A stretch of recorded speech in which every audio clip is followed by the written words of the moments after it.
istilah sekarang itu yang disebut dinasti dan sebagainya itu kan tudingan lawan politik itu hal lumrah bagi politisi.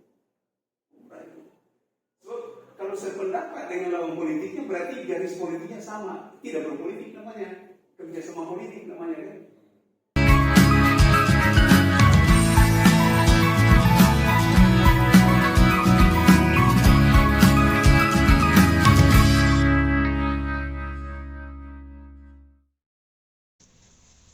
Assalamualaikum warahmatullahi wabarakatuh. Waalaikumsalam warahmatullahi wabarakatuh. Salam sejahtera untuk kita semua, rekan-rekan sebangsa setanah air. Kembali lagi bersama saya, Dani, di podcast FSBN Channel.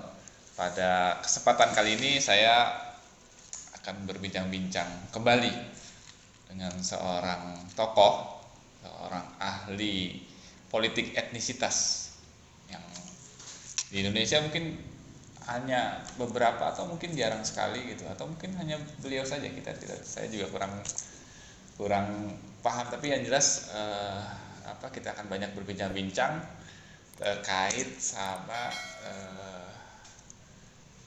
dukungan gitu, dukungan beliau terhadap kondisi yang ada hari ini pada Bapak Dr. MD Laude. Ya, apa kabar Pak? Alhamdulillah baik. Kita ketemu lagi nih Pak ya. Kita masih banyak sebenarnya yang harus karena ilmunya kan banyak banget nih. Kalau terkait apalagi kondisi hari ini ya, terkait sama yang pemilu 2024. Nah, itu kan perlu sudut pandang yang berbagai macam. Nah, kami mau tanyakan nih dari sudut pandang ahli politik etnisitas gitu, termasuk nanti dukungannya kepada siapa sih gitu. Silakan Pak. Baik, terima kasih. Waduh, jadi terima kasih undangannya Mas Dani. Terima kasih. Baiklah, saya mulai dengan Bismillahirrahmanirrahim. Assalamualaikum warahmatullahi wabarakatuh. Waalaikumsalam. Selamat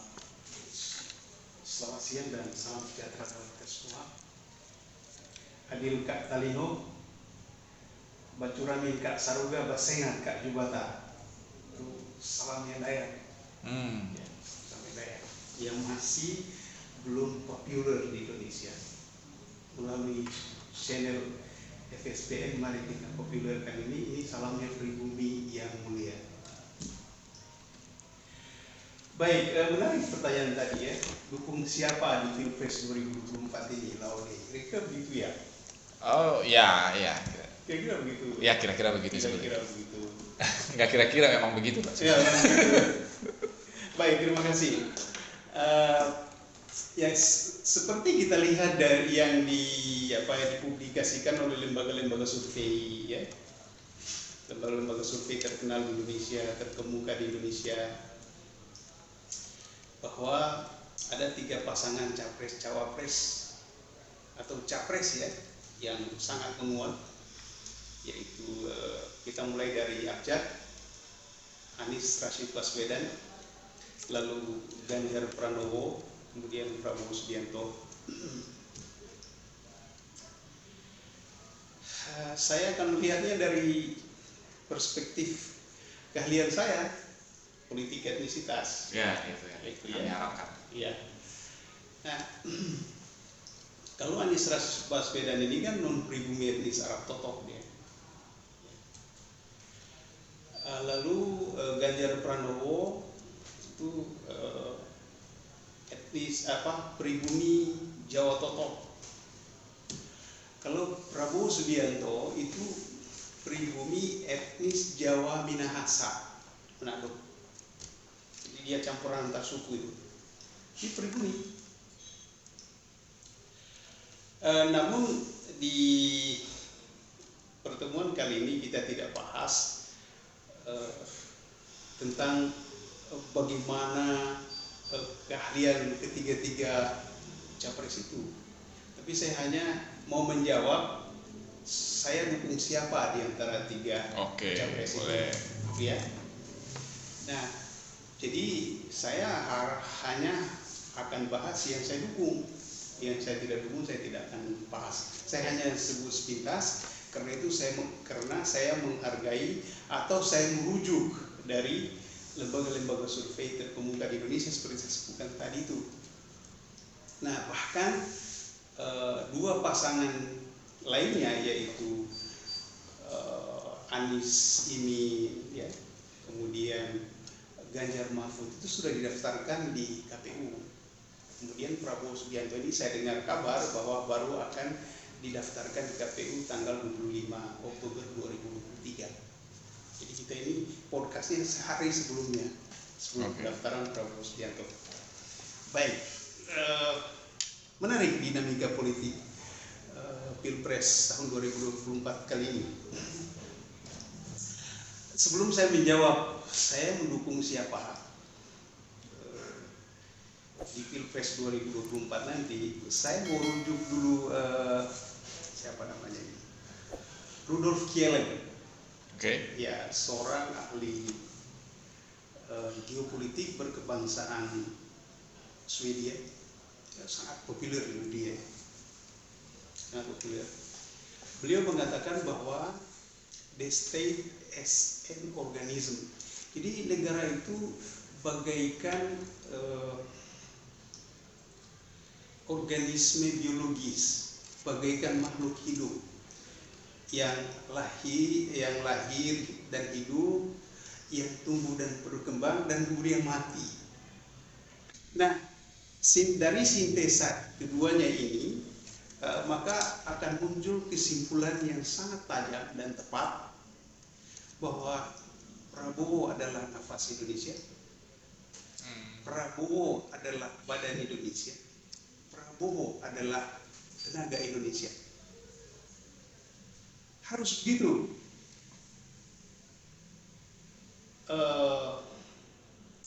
Baru Rudolf Kielen dengan teorinya the state is an organism bermakna bagi negara kesatuan Republik Indonesia. Tanpa itu hanya teori biasa, tidak akan bermakna apa-apa bagi Indonesia. Gitu ya. Berarti ini sudah bisa menjawab mendukung siapanya. Oke, dilanjut. Jadi sudah disebut berkali-kali soalnya. Iya, sudah hafal ya. Kenapa Prabowo? Iya. Baik ya. Nah, kalau saya disuruh lanjut, ya insya Allah saya lanjut ya.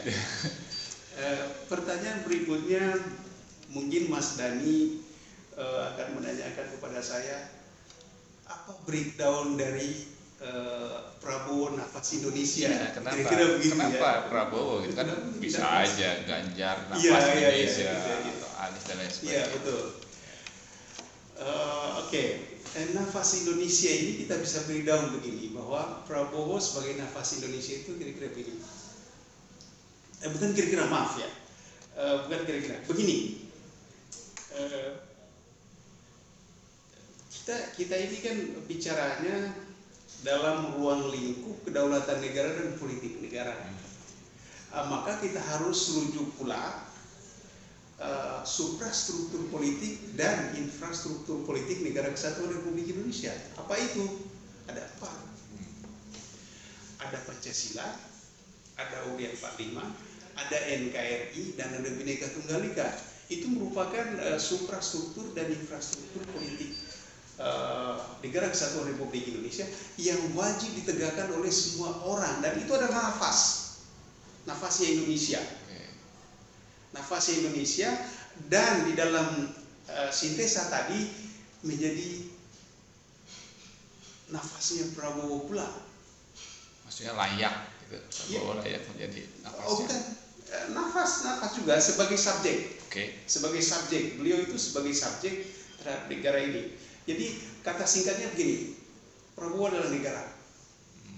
Maksudnya secara syarat-syarat yang dibutuhkan Prabowo itu mumpuni untuk menjadi nafas Indonesia gitu. Iya, jadi nafas Indonesia. Jadi Jadi yang pertama itu dia nafas Indonesia. Nafas Indonesia karena dia konsisten. Nah, konsisten pasti menegakkan Pancasila, UUD 45, bentuk negara kesatuan Republik Indonesia atau NKRI, lalu pluri masyarakat kita atau majemuk masyarakat kita itu Bhinneka Tunggal Ika, itu beliau akan konsisten itu. Makanya beliau itu sekarang digelar sebagai Begawan Persatuan. Bayangkan itu 2019 bersaing dengan Prabowo Subianto. Dengan Jokowi. Oke, maaf. 2019-2024 kerjasama politik persatuan kan? Ya. Jadi nafas Indonesia. Kemudian Prabowo sebagai badan Indonesia. Ya, kita harus kembali kepada fisik negara kesatuan Republik Indonesia yang kita lihat dari kesatuan antara laut, darat dan udara. Archipelagic state itu. Nah, ini di Lemhanas disebut memang diajarkan archipelagic state, lalu wawasan Nusantara atau wawasan Nusantara, lalu posisi silang yang sangat strategis. Nah, di sini satu badan yang sangat kokoh di antara dua benua dan di antara dua samudra yang berbeda ini, seolah Indonesia itu menjadi satu badan yang berhubungan dengan kekuatan-kekuatan dunia lain dari negara-negara lain. Ya. Nah, Prabowo memenuhi syarat ini,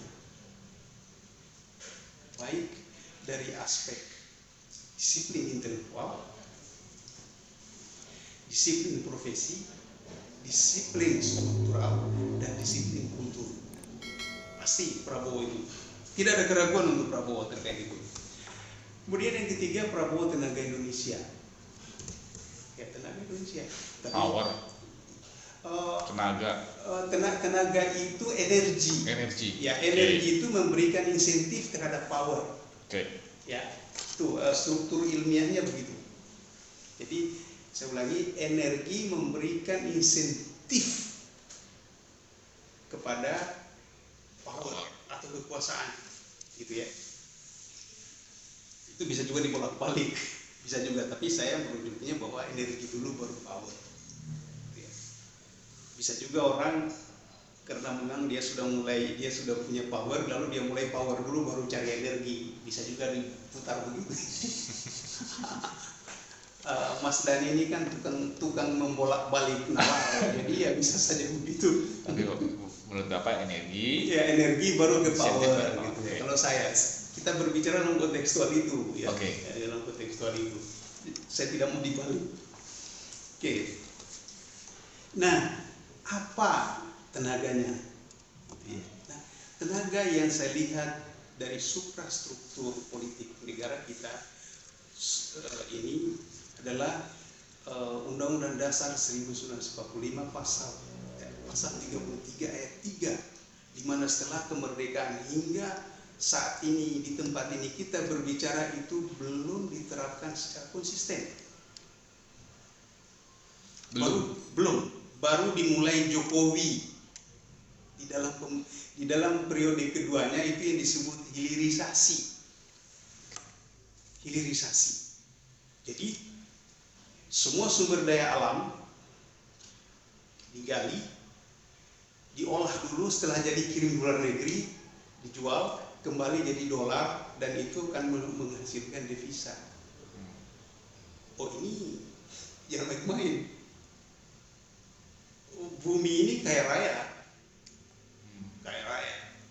dan itu tenaga yang luar biasa. Nah, tenaga yang luar biasa ini oleh Prabowo di dalam bukunya Paradoks Indonesia dan Solusi akan dijadikan instrumen untuk menata politik dalam negeri dan menjaga keseimbangan politik pada lingkungan strategi Indonesia itu internal ASEAN, di ASEAN, Asia Timur, internal ASEAN, lalu Asia Timur, Asia Pasifik, Uni Eropa, Amerika Utara, Amerika Selatan, sama Afrika. Dia akan jaga keseimbangan itu dengan menggunakan tenaga ini. Itu ada sama Prabowo. Ada sama Prabowo. Dan itu betul-betul tidak ada keraguan bahwa itu dengan Prabowo tidak penuh. Tidak ada keraguan. Kecuali lawan politik ya. Dia mesti menyangkal itu. So kalau dia terima itu berarti dia segaris politik dengan Prabowo, dan itu mustahil bagi orang berpolitik. Saya sebagai rakyat jelata percaya penuh kepada Prabowo ini. Dan saya yakin dengan menerapkan pasal 33 UUD 45 ini, di mana disebutkan di situ bahwa bumi dan air dan kekayaan alam, ya, kekayaan alam yang terkandung di dalamnya dikuasai negara dan digunakan untuk sebesar-besarnya bagi kemakmuran rakyat. Ya. Selama ini belum dilakukan itu. Sekali lagi saya ulangi, baru dimulai sedikit oleh Jokowi yang disebut hilirisasi. Dan Prabowo lanjutkan. Melanjutkan niat-niat yang baik dan mengoreksi yang tidak baik. Prabowo orang yang memiliki disiplin intelektual kuat seperti itu, saya kira terlalu bodoh kalau melanjutkan yang sembarangan. Enggak. Istilah sekarang itu yang disebut dinasti dan sebagainya itu kan tudingan lawan politik, itu hal lumrah bagi politisi. Lumrah itu. Sebab kalau sependapat dengan lawan politiknya berarti garis politiknya sama, tidak berpolitik namanya, kerja sama politik namanya kan. Ya gitu. Oke. Itu ya.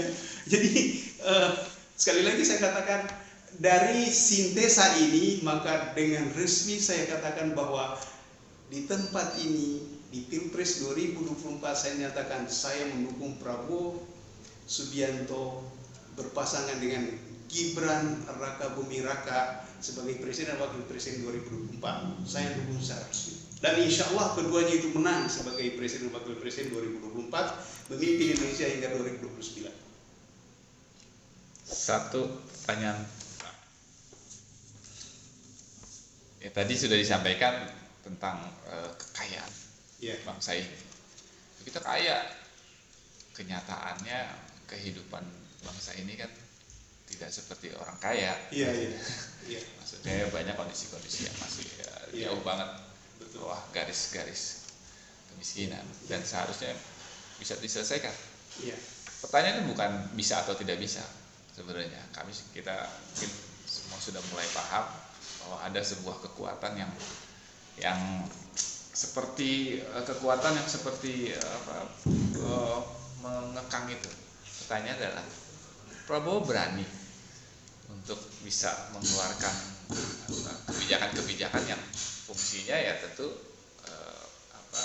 mengeluarkan keterpurukan ini gitu, dengan kekayaan yang dimiliki hari ini. Mas Dhani mengira Prabowo itu penakut? Bukan masalah Pak Prabowo penakut atau bukan. Tapi biasanya setelah ada di dalam sebuah kekuasaan gitu kan banyak juga tuh Pak yang akan berbicara ya, walaupun nanti keputusannya satu, kebijakannya satu. Nah, itu keputusan untuk berani mengambil keputusan untuk kita, karena hari ini sejauh sampai saat ini itu sepertinya masih banyak ya bahasa ya antek asing aseng. Nah itu sedangkan di podcast ini kita bicara masalah pribumi. Baik, saya dukung Prabowo karena Prabowo akan memakmurkan pribumi satu. Tapi tidak semudah itu juga saya mendukung beliau. Saya harus memiliki data. Dari psikoanalisa, Prabowo itu pemberani, bukan penakut. Satu lagi, Prabowo untuk kepentingan rakyat sanggup mengambil keputusan tidak populer. Nah itu, sanggup mengambil keputusan tidak populer untuk dirinya sendiri, tapi untuk rakyatnya populer. Disenangi oleh seluruh rakyat, tapi dirinya dicaci maki oleh lawan politiknya. Beliau sanggup. Contoh, gabung dengan kabinetnya Jokowi, itu kan tidak populer. Tapi demi persatuan supaya tidak konflik antara kampret dengan cebong. Dan sekarang kampret cebong bergabung menjadi satu kerjasama politik melalui media Gibran Raka Buming Raka menjadi cawapresnya Prabowo. Ini satu kerjasama politik yang indah. Seorang junior dengan seorang senior berpasangan. Saatnya pemuda memimpin negara 2024-2029. Pada mana tahun 2003 kami bersuara waktu itu, pemuda harus menjadi pemimpin, tapi dicegat oleh kaum senior, tidak ada yang menjadi apa-apa. Bahkan mendirikan partai pemuda pun dilihat sebelah mata oleh kaum senior, dan partai itu hilang sama sekali. Alhamdulillah sekarang tanpa partai muncul pemuda untuk pemimpin di negeri ini, umur 35 tahun. Nah, saya mau lanjut bahwa Prabowo adalah orang berani. Prabowo pemberani. Bahasa budayanya itu patriot. Prabowo adalah patriot. Jadi demi kemakmuran rakyat Indonesia, demi kemakmuran pribumi Indonesia, saya yakin Prabowo berani mengambil keputusan populer, tidak populer untuk diri sendiri, tapi demi pribumi, demi rakyat Indonesia, untuk makmur bisa diambil. Saya ambil contoh. Sekarang Mas Dani tahu enggak mineral monasit? Baru dengar ya? Baru dengar. Mineral monasit itu yang merupakan bahan tambang galian ya. Tambang galian itu yang mereka biasa sebut, kalau di Batam itu biasa disebut galian tanah jarang, logam tanah jarang, LTJ disingkat. Nah, dalam bahasa akademiknya itu disebut rare earth element. Nah, kasus mineral monasit ini itu dijual satu kilogram itu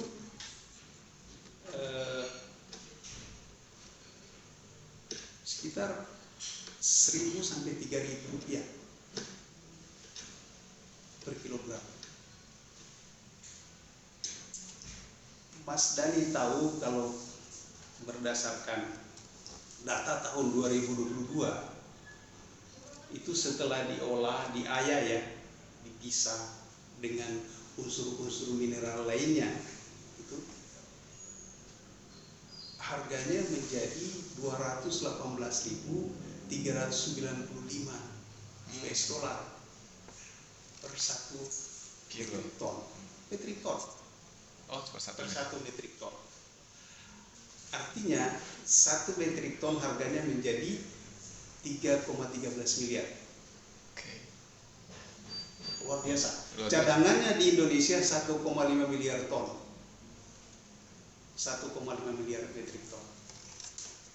Yang biasa dijual Rp1.000 per 1 kilogram. Setelah dibeli lalu dibawa ke luar negeri mineral monasit ini, lalu di sana diolah, itulah menjadi harganya 218,395 US dollar per 1 metrik ton. Luar biasa kekayaan kita. Nah, ini kalau dipakai di dalam negeri, sekarang di status kita di Indonesia kan G20, itu bisa cepat-cepat bergeser ke G7 itu. Kalau pasal 33 ini betul-betul diterapkan oleh pemerintahan Prabowo Subianto, Gibran Raka Buming Raka, 2024 2029 kan. Gitu. Tidak ada keraguan dari saya. Oke. Baik. Ada lagi yang lain dari sisi Oke, si Pak Prabowo. Masih ada sisi Prabowo yang apa namanya itu, yang apa namanya, yang belum diketahui oleh publik secara keseluruhan. Yang belum diketahui. Iya, belum diketahui secara keseluruhan oleh rakyat kita. Apa itu? Yang beliau selalu disebut atau yang populer sebagai penculik. Oh, itu terlalu ekstrim ya. Sejarah yang Iya, dulu. iya. Itu juga sejarah salah. Sebenarnya itu hanya informasi sesat saja. Oke. Tidak begitu beliau. Kalau dia punya penjelasannya? Punya. Jadi Prabowo bukan penculik, bukan pelanggar HAM. Prabowo pelindung HAM. Prabowo ultranasionalis. Prabowo agamis. Prabowo humanis. 3 itu. Jadi jangan diukur karena Prabowo itu tidak pernah khotbah, tidak pernah berikan kultum, lalu dianggap Islamnya Islam KTP. Tidak, itu Islamnya betul itu Prabowo. Ya adiknya Hashim memang Kristen gitu. Tapi kan tidak ada di dalam keluarga beliau itu bahwa Anda Hashim, Anda Kristen lalu pura-pura Islam ya gitu. Enggak ada itu di keluarganya.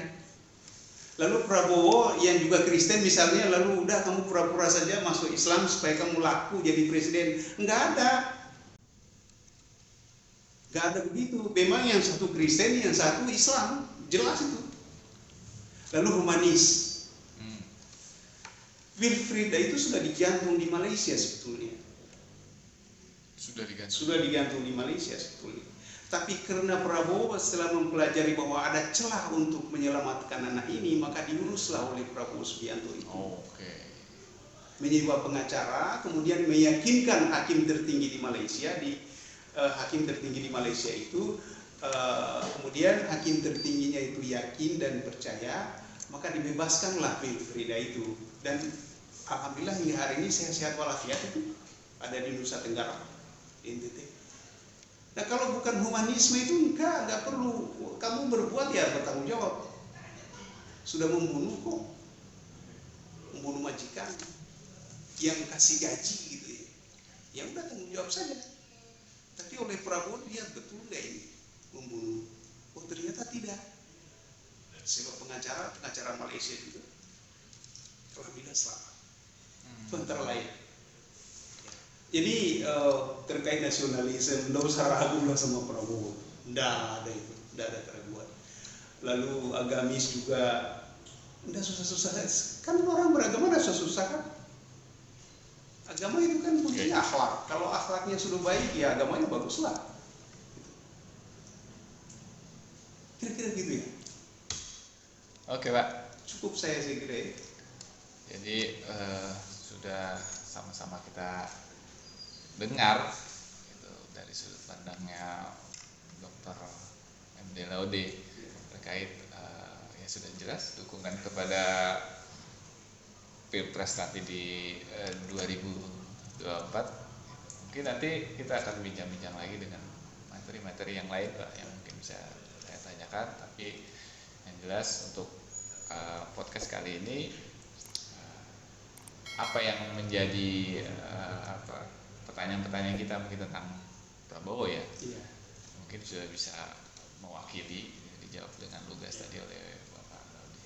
Lagi mau ditanya, mau disampaikan tentang sedikit saja garis bawah bahwa di keluarga antara Prabowo dengan Hashim, yang satu itu agama Kristen, yang satu Islam, itu di Indonesia disebut masyarakat Pancasilais. Jadi bukan celah untuk saling menghina di situ. Justru di situ melihat ada satu kemerdekaan ya. Nggak ada yang menghina juga Pak? Enggak kan? Nggak ada yang menghina juga. Itu dia. Ada yang menghina juga. Jadi nggak usah dijadikan masalah ya begitu. Enggak ada gunanya. Jadi sebaiknya garis bawahi bahwa Prabowo nafas Indonesia, Prabowo badan Indonesia, Prabowo tenaga Indonesia, supaya pribumi itu adil makmur, hidup tonton tentram, kertor harjo gemari palo jidabi, seperti yang diceritakan oleh nenek moyang kita dahulu. Saya kira begitu dulu, saya akhiri dengan kata bila itu fikir. Assalamualaikum warahmatullahi wabarakatuh. Waalaikumsalam warahmatullahi wabarakatuh. Baik, kita ketemu lagi di podcast kita selanjutnya. Assalamualaikum warahmatullahi wabarakatuh.